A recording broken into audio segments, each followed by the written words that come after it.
This is Tren de Aragua, aka TDA. This is the Venezuelan prison gang that you keep hearing about that is taking over apartment buildings in Colorado. The reason they are called a prison gang is this. So, this happened in Venezuela back in September of 2023, so almost exactly a year ago. And they're actually named after the prison that's in this area of Venezuela, and this is what they took over. Well, a year ago on September 20th, the Venezuelan gang, or the Venezuelan government raided the prison and took it back over control.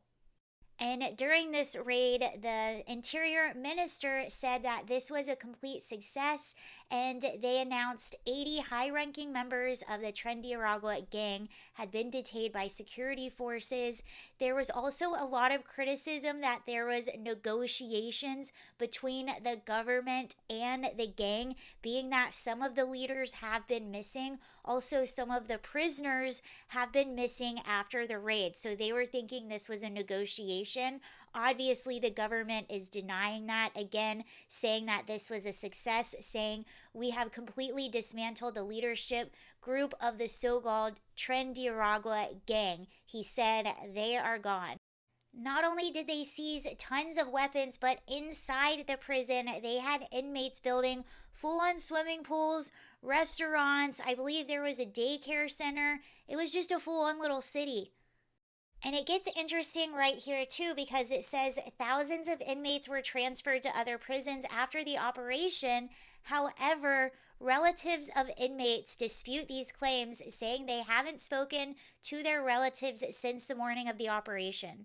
One sister of an inmate says, I haven't heard anything since this whole thing started on Wednesday. I came yesterday and today, and nobody says anything. It also says down here that while it's not uncommon for gangs to run prisons in Venezuela, this penitentiary was notorious inside the country in recent years and had become sort of a headquarters or a hub for this gang in particular. And this gang, TDA, has risen to be one of the most powerful and notorious gangs in Latin America. They have prominence in Peru, Colombia, and now they are coming to America and saying hello, it looks like. But you can see why critics think this could have been a negotiation. You have some of these prisoners that are missing, some of the leadership that's missing. So some people say, hey, the government was like, let us come and take back over this prison. Let us seize some of these weapons and we'll turn the other way and you guys just make your way out the back door. So that's what some critics think maybe what had happened.